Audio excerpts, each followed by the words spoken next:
자, 오늘도 뭐 국내 뉴스 오늘 저희 9시 뉴스 대신에 더 탐사만 또 보시는 분들을 위해서 몇 가지 꼭 짚고 가야 될 뉴스들을 한번 선정을 해봤습니다. 자, 하나하나씩 좀 보여드리면요. 여러분 이 사진 기억나시죠? 윤석열 검찰총장 그 인사청문회 당시에 눈을 개슴츠레하게 뜨면서 시력 검사 중인 윤석열 당시 검찰총장 후보의 모습입니다. 이때 이제 부동시 판정을 받아서 뭐 그 판정받은 사실을 이제 국회에 제출을 했었죠. 근데 저렇게 눈을 개슴츠레하게 뜨고 눈이 굉장히 나쁜 것처럼 저렇게 하다가 또 양궁할 때는 또 눈을 또 크게 뜨고 이렇게. 부동시라는 게 이 눈이 이제 시력의 양쪽에 차이가 있다라는 뜻인 것이지. 그렇죠. 그게 뭐 나쁘다 뭐 이런 뜻은 아닌 거잖아요. 네. 그런데 저런 저런 병역 면제 사유가 질병인 경우나 어떤 몸에 문제가 있는 경우에 이 비공개를 추진할 수 있는 또 새로운 그 법안이 또 추진되고 있다고 합니다.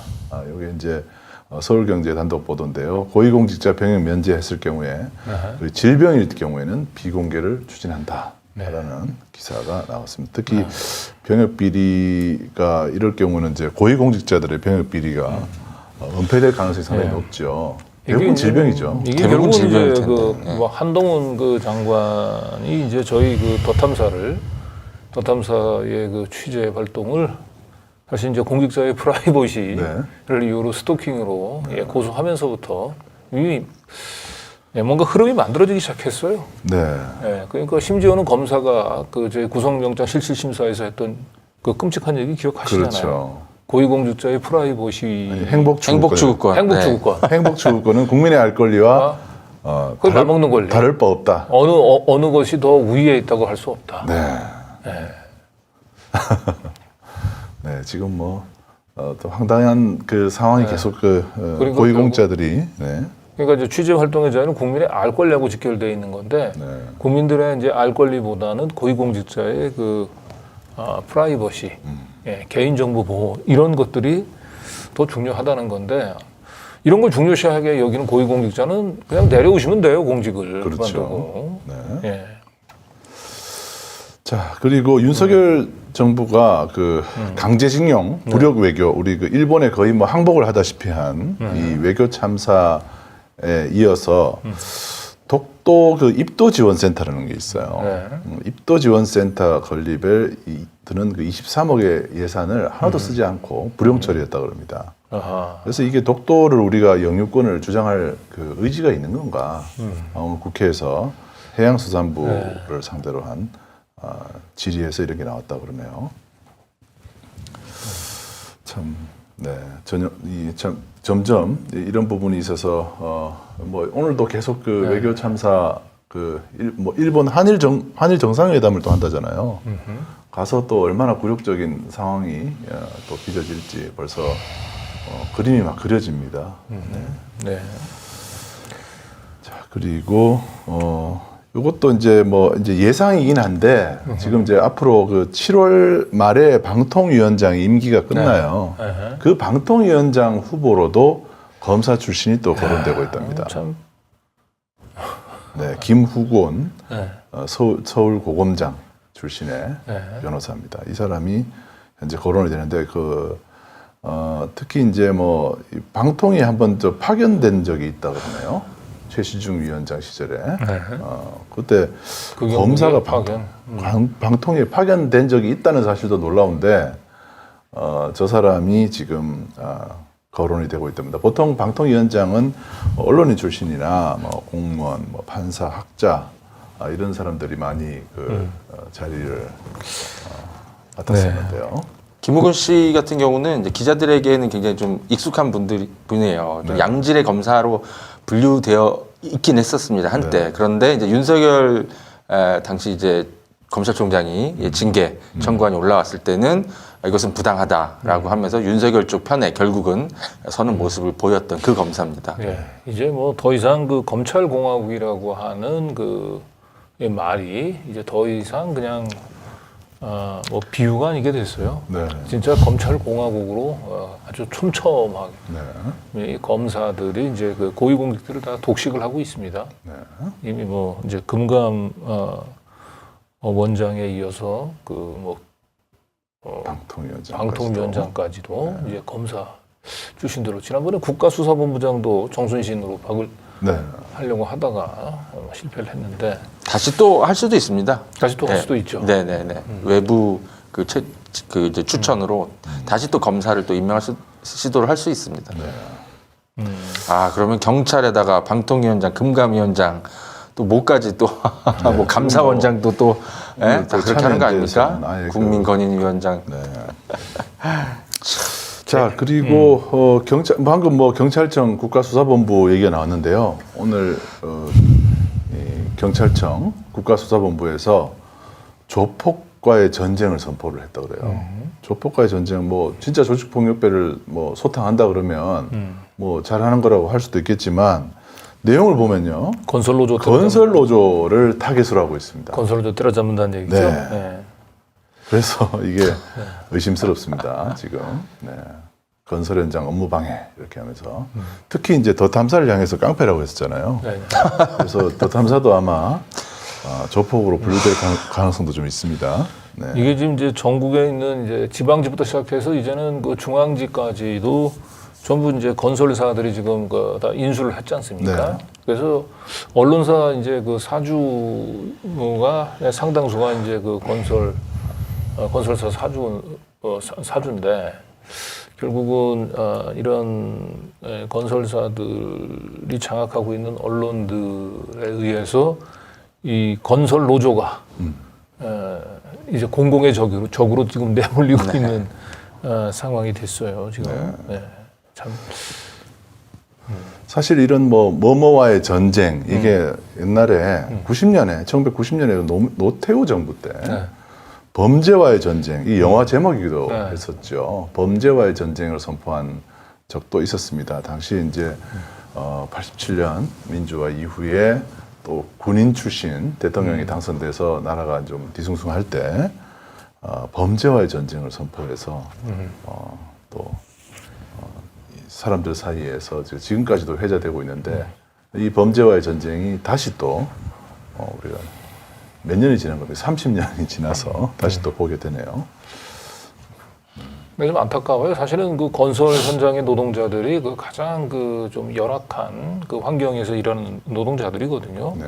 그 노동 자체도 굉장히 그 위험하고 고된 현장인데 그리고 대부분 다 그 근로기준법이 제대로 적용된 사각지대에서 근무하는 그래서 사실은 건설 노조가 들어오면서 그 건설 그 현장 자체가 상당히 불법적인 그 사각지대 부분들이 많이 이제 좀 법에 의해서 보호를 받기 시작을 했거든요. 네. 근데 이제 이 건설사, 언론사를 거느리고 있는 건설사들 입장에서는 옛날처럼 그 건설 현장에 있는 그 노가다라고 그 폄하하는 노동자들을 그렇게 마구 부려먹을 수 있는 그 자유가 건설 노조들에 의해서 제한을 받는 부분들이 상당히 못마땅했던 것 같아요. 네. 그러니까 뭐 윤석열은 심지어 기득권 카르텔이라는 표현까지 쓰고 있어요. 건설 노조를. 근데 우리나라 노조 조직률이 10% 정도로 알고 있는데 10% 간당한 그죠? OECD에서 굉장히 낮은 수준이고 사실은 노조 조직률을 오히려 더 높아지도록 정부가 장려해야 되고 그래서 문재인 정부에서는 심지어 ILO 의장 진출 시도까지 할 정도로 여러 가지 참 노력을 기울였는데 그나마도 그 10% 정도 되는 그 이제 노조 조직률을 가지고 90대 10에 기울어진 어떤 자본주의 사회의 어떤 균형추를 좀 그나마 좀 바로잡아 보려고 했던 어떤 노조를 상대로 이 노조를 완전히 무너뜨려서 90대 10도 아니고 그냥 99대 1의 사회로 만들려는 거 아닌가. 그런 게 의료스러울 정도로 정말 아니 그 10%도 안 되는 노조 그 조직률을 보이는 사회에서 노조가 설사 뭐 개인의 일탈이 조금 있다 하더라도 이게 이렇게까지 큰 사회 문제이고 이렇게까지 해야 될 문제인지 국제 사회에서 글쎄요 윤석열 정부를 어떻게 평가할지 모르겠습니다. 북한을 상대로 해서는 뭐 선제 타격 얘기를 했었고 또 사실 그 범죄와의 전쟁이나 이런 조폭과의 전쟁 뭐 이런 뭐 마약과의 전쟁 이렇게 전쟁을 하잖아요.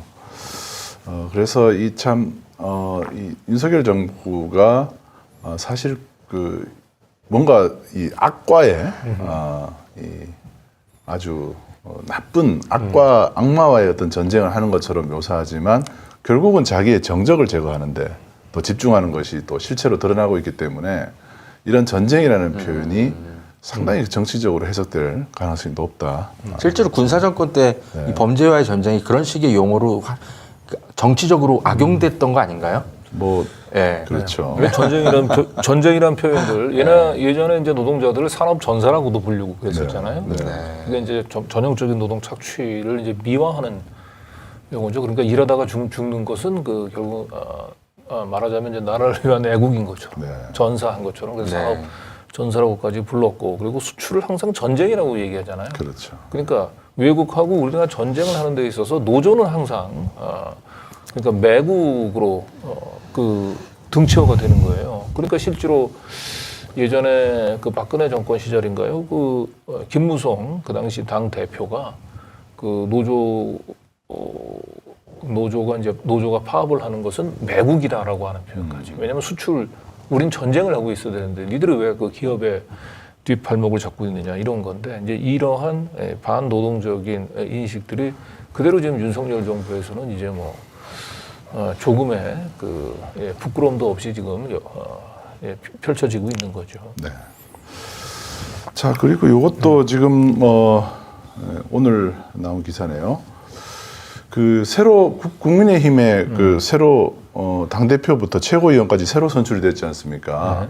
김재원 최고위원이 정광훈 앞에 가서 5.18 정신을 농락을 해서 지금 상당히 그 분노를 또 사고 있습니다.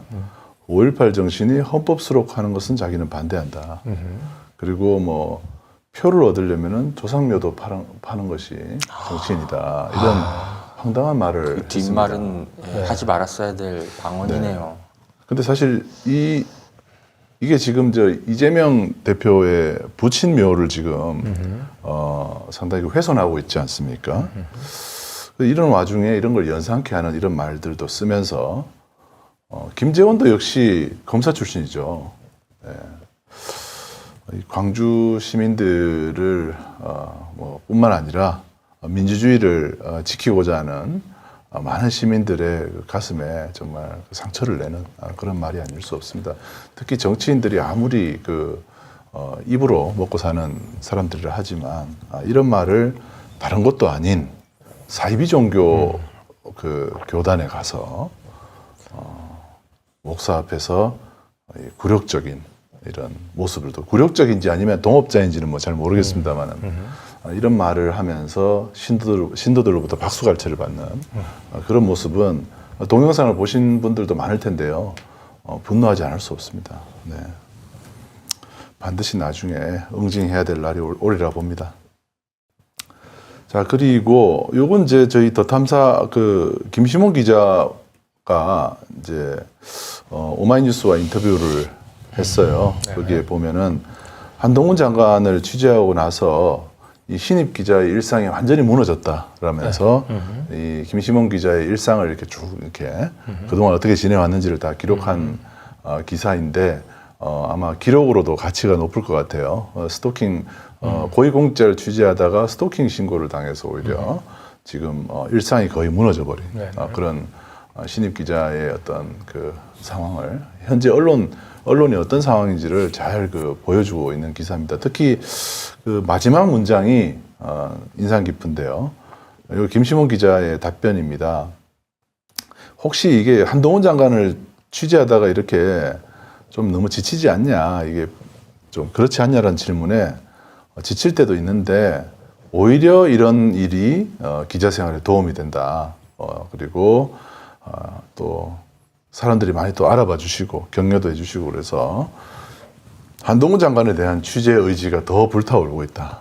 이런 답변을 해서 또 기자들에게는 또 새로운 저런 탄압에도 꺾이지 않는 모습을 보이는 또 신입 기자, 더 탐사 신입 기자의 모습이 지금도 권력의 눈치를 보면서 도이치모터스 사건에 김만배가 등장한 사실도 눈 감아주고 있는 국내 대다수 언론들에게